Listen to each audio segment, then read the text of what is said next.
لو أنزلنا هذا القرآن على جبل لرأيته خاشعا متصدعا من خشية الله وتلك الأمثال نضربها للناس لعلهم يتفكرون. الحمد لله والصلاة والسلام على رسول الله وعلى آله وصحبه ومن والاه. السلام عليكم ورحمة الله. برزان خوش حام لوانی صد سلونو لوانا كان تفسير القرآن في روز بهم وخزمتان بس رزامن دي خواي جوري وهيوادان ايوي ازي سودي لور بقرن. أعوذ بالله من الشيطان الرجيم. بسم الله الرحمن الرحيم. فإذا قضيتم مناسككم فاذكروا الله كذكركم آباءكم أو أشد ذكرا فمن الناس من يقول ربنا آتنا في الدنيا وما له في الآخرة من خلاق.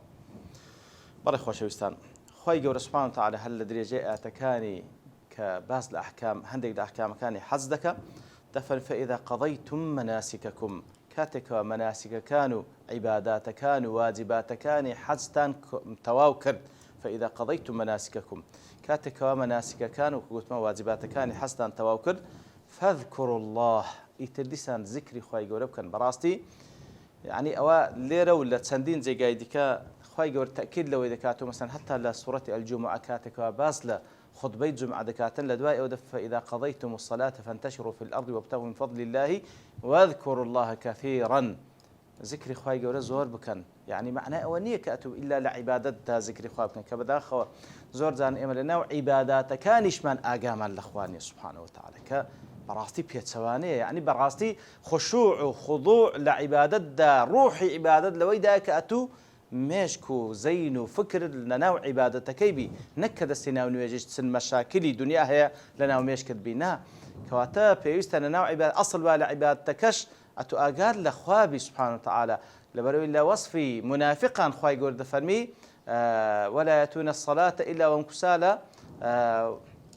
ولا آتش كذا ولا يذكرون الله إلا قليلا. لوصف منافق كان دا دفرميتن أوان ذكر إخوانا كنت أنا كما قلت كوات أصل و إنسان إيماندار غير منافق كوا خواي يقول باس منافقان دكا كوا كمك ذكر خوا أصل و إنسان إيماندار زور ذكر خوا بك. تبر الذكر كردني خوا وكل حديث صحيح پیغمبر صلى الله عليه وسلم أو كذكر خوا دكا أو كذكر خوا نك وأكو زندي ومردية. إما بذكر خوا زندين لكاتك دكا بأجادة من حساب كمردين براستي.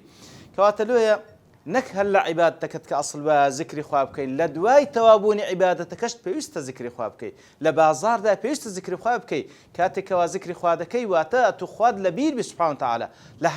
لە هەر لەحظەیەکی ژیانت تاوەکو جورئەت نەکەی مخالفە بکەیت، بێئاگا نەبی، لە سنوور دەرنەچی، ئاگاداری خۆت بی. کەواتە لێرەدا دەفەرمێ فەئیذا قەضەیتم مەناسکەکم فاذکروا الله، ذکری خوا بکەن سوبحانەهو وتەعالە لە دوای ئەوەی مەناسکەکانی حەز تەواو دەکەن. کەواتە بەڕاستی ذکری خوا لە هەموو کاتێکدا پێویستە، لە هەموو کاتێکدا پێویستە، لەبەرەوەی بەڕاستی ئەلا بذکر الله تطمئن القلوب، ئەو دڵانە کە خوای گەورە خەڵق کرد دەفەرمی ئەو دڵە ئارام دەگری بە ذکری خوا،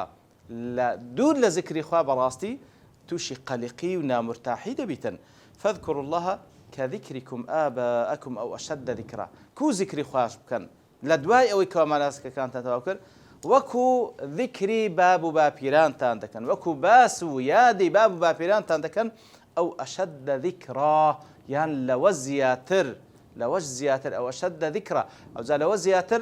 لە هەیئەتی و هەروەها لە عەدەدی، کەواتە کو باسی باب و باپیرانتان دەکەن زیاتر لەوە، بە هەیبەتتر لەوە لە هەیئەتەکەی. ئیتر لە سەبەب نزولی ئەوەش وەکو ئیبن کەثیر ڕەحمەتی خوای لێ بدەژێڕێتەوە لە ئیبن عەباس خوای لە ڕازی بی لە خۆی لە بابی دەفەرمی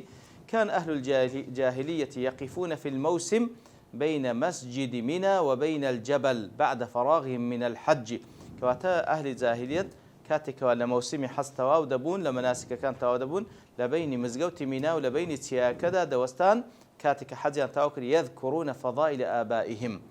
باسيان لا تاكو بياوتي باب بابيرانيان ذكر. فيقول الرجل منهم كان أبي يطعم الطعام ويحمل الديات، ئیوا هەبوو دەیگۆ بابم بەڕاستی نان دەربوو ناین خەڵکی دەدا و هەروها کاتێکەوە کەسێک تووشی مصیبەتێک بە ئەو خینی لە جیاتیوی دەدا ليس لهم ذكر غير فعال آبائهم هیچ باسێکیانت کرد تەنها هەر یەک لەوانە بۆ عادەت ئیتر دەهات باسی بفخر و شانازی و باسی لە باب باپیرانی دەکرد فأنزل الله تعالى على نبيه صلى الله عليه وسلم هذه الآية خواهی گەورە سبحانه وتعالى ئەو ئاتەیدا بەزار لە دواییکەوە لە حەستەوە بوون لە جیاتیەوەی باسی باب و باپیرانتان بکەن فخر و شانازی بە باب و باپیرانتان بکەن نەخێر بەڵکو باز لە خواهی گەورە بکەن سبحانه وتعالى فاذكروا الله فإذا فاذكروا الله كذكركم آباءكم أو أشد ذكرا کەواتە وەکو با بڵێن یاد و زیکری باب و باپیرانتان دەکەن بەڵکو یاد و زیکری خواهی گەورە بکەن زیاتر لە یاد و زیکری باب و باپیرانتان ئەو ئەشەدە ذیکرا ئیتر ئەوە وەکو سەبەب نزول وەکو چەنداش باسم العبرة بعموم اللفظ لا بخصوص السبب پێویستە لە دوای تەواوبوونی مەناسکی حەج وەکو هەر عیبادەتێکە زیاتر زیکری خواهی گەورە بکەن لەوەی کەوە یادی باب و باپیران یاخود باسی باب و باپیران دەکەی زیاتر باس و یادی خواهی گەورە بکە سبحانه وتعالى فمن الناس من يقول ربنا آتنا في الدنيا وما له في الآخرة من خلاق أو زاد فرمي لنا خلق داها دلين واتا أو خلقي دكات دوبش لكاتي دعاء كردنيان دا فمن الناس منك تبعيضي هندق لخلقي دلي ربنا أي پروردگار من آتنا في الدنيا وما له في الآخرة من خلاق دلي خوايا آتنا في الدنيا يعني لدنيا دا خوشيكاني دنيا بمطلق خواهي قولي باس كرديا بس خمي دنيا لدعاكاني دا وبتايبتي أو زل حجو لغير حجيش خلق بابرنك بشيق لخلشي همو داواكاري كي داواكاري دنيا سبحان الله يقول آتنا في الدنيا وما له في الآخرة من خلاق هيز بشي الآخرة دنيا كوات لدعاء كيدا هيز بشي الآخرة دانيا سبحان الله بس باسي دنيا خوايا مالم پێ بدەی خوايا ئەو هابکەی خوا ئەو هابکە إلى آخر لە خۆشیەکانی دنیا إلى آخر لە خۆشیەکان هەتا لە بۆ خۆی لە بۆ ماڵ و منداڵی لە بۆ خزم و کەسی لە بۆ خاک وڵاتی هەمووی باسی دنیایە قەت باسی ئاخرەت نییە کەسانێکن لەناو خەڵکی کە داوا لە خوای گەورە دەکەن لە هەموو کاتێک بە تایبەتی کە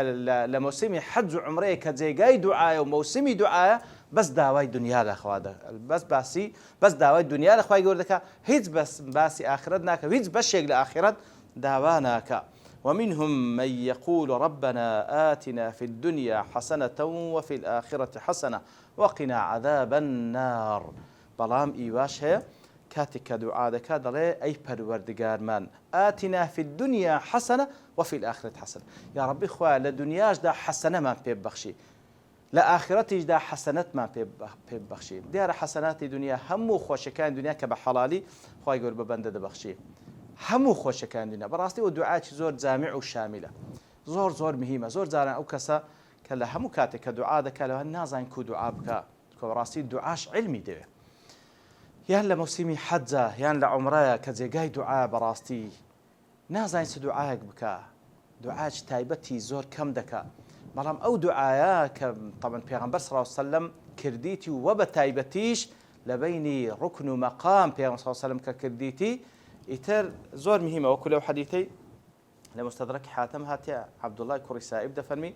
جملة پیغمبر صلى الله عليه وسلم يقول ما بين الركن اليماني والحجر كواتل لبيني ركن يماني ولبيني حجر الأسود كذا يكر صلى الله عليه وسلم ربنا آتنا في الدنيا حسنة وفي الآخرة حسنة وقنا عذاب النار يا ربي خوايا لدنياش دا حسنة ما بيبخشي لآخرتش حسنة ما بيبخشي لا آقري قيامتش بمان بخشي خوايا وقنا بمان باريز لآقري قيامت كواتا ئەو زۆر مهمە ئەو دوعاە دوعاکی زۆر شامل کە ئەگەر هیچ دوعاچنێک هەر ئەو هەندەبی ئەو داوا خێری دنیا و قیامەت لە خوای گەورە دەکەی کەواتە ئەگەر هەموو دوعاکەت بریتی بی لەو دوعای واللهی گەلێک زۆرە خوایە ئەوەی خێر و چاکەی دنیاە و ئەوەی خێر و چاکەی ئاخرەتە خوای پێم بەخشی خێر و چاکەی دنیا و هەروە خێر و چاکەی ئاخرەت بۆەوەی کەوا خوایە ڕازیبوونی خۆتم پێ بەخشی خوا بەهەشتم پێ بەخشی خوا شادم کێ بە دیداری وەجهی خۆت هەموو ئەو شتانی کەوا بە خەیاڵدا لە خۆشیەکانی ئاخرەتە لە زمنی ئەو دوعای جێی بوویتەوە کەوا ناتوانێت و هەمووی داوا بکەیت بەڵام خوای گەورە فێری کردینە بەو شێوەی بپارڕین و پێغەمبەری صلی الله علیه و سلم بەو شێوەی دەپارا ربنا آتنا في الدنيا حسنة وفي الآخرة حسنة حسنة و چاکە و خۆشی دنیا و قیامەتم پێ ببەخشی کەواتە بە کەمی مەزانە ئەو دوعا زۆر مهمە لێ ئەگەر بەس دوعات ئەو دوعابی واللهی زۆرە ربنا آتنا في الدنيا حسنة وفي الآخرة حسنة وقنا عذاب النار خوا لآقري دوزخ ولآقري جهنم خوا بمان باريزي طبعا ئەو کەسێک کە ئەو دوعا دەکا زۆر مهمە کە داوا دەکا خوا بیپارێز لە ئاگری جەهەنەم واتە هەست بە تەقسیری خۆی دەکا هەست بەوەی دەکا ئەگەر خوا حسابی لەگەڵ بکا ئەکید بە شیوی جەهەنەمە بەڵام خوا بە فەزل و ڕەحمەتی خۆی داوا دەکا لەگەڵی بکا خوای گەورە بیپارێزی بە ڕەحمەتی خۆی لە ئاگری جەهەنەم وقنا عذاب النار کەواتە ئەو دوعایە کە خوای گەورە دەفەرمی کەسانێک هەنت کە دوعا دەکەن بەس داوای دنیا دەکەن کەسانێکیش هەیە دوعای دنیا و قیامەت دەکا ئاتنا في الدنيا حسنة وفي الآخرة حسنة وقنا عذاب النار وبمان پارێزی خۆ طبعا پاراستن لە ئاگری جەهەنەم ئەویش یەک لە حەسەناتەکانی ئاخرەتە بەڵام لۆ بە تایبەت دەفەرمی تاوکە فێرمان بکە بەعام خوا ئەوەی چاکە لە قیامەتە پێم بەخشی طبعا یەک لە چاکانی قیامەتەوە خوای گەورە نەچوتێن بە ئاگر بەڵام بە تایبەتیش خوا لە ئاگری جەهەنەم بپارێزی وەرەوەی بەڕاستی من يصرف عنه يومئذ فقد رحمه وذلك الفوز المبين وكل سورة الأنعام دفرمي هر كسيك لأجري جهنم بدور بخريته أو رحمتي خوايا أو فوزو بس الكوتنيش زور قوري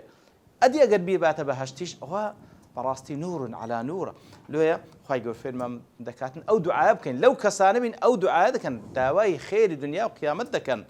أو زاد فرمي أولئك لهم نصيب مما كسبوا أوانا بشو حظيا هي لو كارو كردوا عملاني كرديتيان بشيان هي وباداشيان ددريتوا لو دعاي كذيكا لو مناسكاني كأنزام دا لو طاعة عباداتاني كرديتي أو بشيان هي لا إخوائي قورا بمطلقي إخوائي قورا دفرمي بنكرة كواتا بشي شي قورا لنا إخوائي قورا سبحانه وتعالى أولئك لهم نصيب مما كسبوا بشيان هي أو كأخواد الزاني بحكمتي خويو بعلم كعالم غيب وشهادة تباشا لدعاء كان لي قبول بكاتن خوای گەورە لۆی قبول دەکا لە دنیا و لە قیامەت پێی دەبەخشیتن لەهم نەصیب کەواتە نافەرمی هەموو دوعاەکانی چونکە وەکو گوتمان هەندێک دوعا هەیە ئینسان بەڕاستی مەصلحەتی خۆی نازانێ ئەوەندەی کە خوا مەصلحەتی وی دەزانێ سوبحانه وتعالى بەڵکو داوا دەکە خوایە لە دنیا و لە ئاخرەت حەسەنەم پێ ببەخشی ئیتر خوای گەورە ئەوەی حەسەناتی با بڵێن دنیا و قیامەتە مەصلحەتی ویە خوای گەورە پێی دەبەخشی سوبحانه وتعالى أولئك من نصيب مما كسبوا وتلو دعاء ولو كارو كردوان ككرديتيان خواي جورا بشيان بيدا بخشيتا ولا أجر باداش والله سريع الحساب خواي جورا سريع الحساب بدوشي وليشيان دايتوا عندك دفرمون والله أعلم واتا زو كاتي قيامة ديني كواكاتي حسابه إنهم يرونه بعيدا ونراه قريبا خواي جورا فرمي أوان ديبينن كسانش ببارد وهذا زان كوا قيامة دورة بلام إيه ما ديبين كوا نزيكا كوا تسريع الحساب كاتي كوا ديهني سريع ديهني خواي قولا كاتا بيوستا بترسين كوا فعلا لو أنا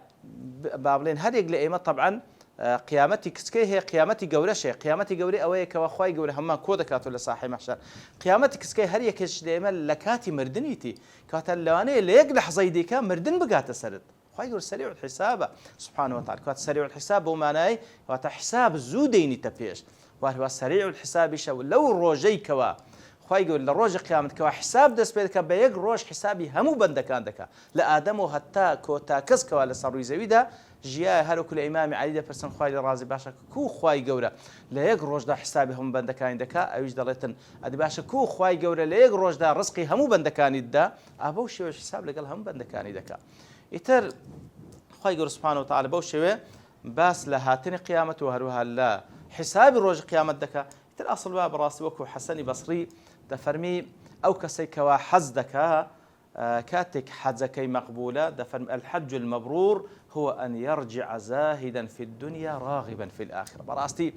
باشوي أو كساكا خواهي قول أفضل منة نعمتين قال لك كذا استحجوا لو موسمو لو جيغا بيروز مباركة كشحنة إيماني زور بقود وردقري أصل ونشاني مقبول بونو نشاني قبول كردني قبول بوني أو حزي أويا وبقريته وكوا أو كسا زياتر رولا قيامت بيو زهدي هي ببرامبر بدنيا زلير ديك ملاحظة ديك أجدا من تماشا كان خواهي يقول خالتشي ليردا كردو باش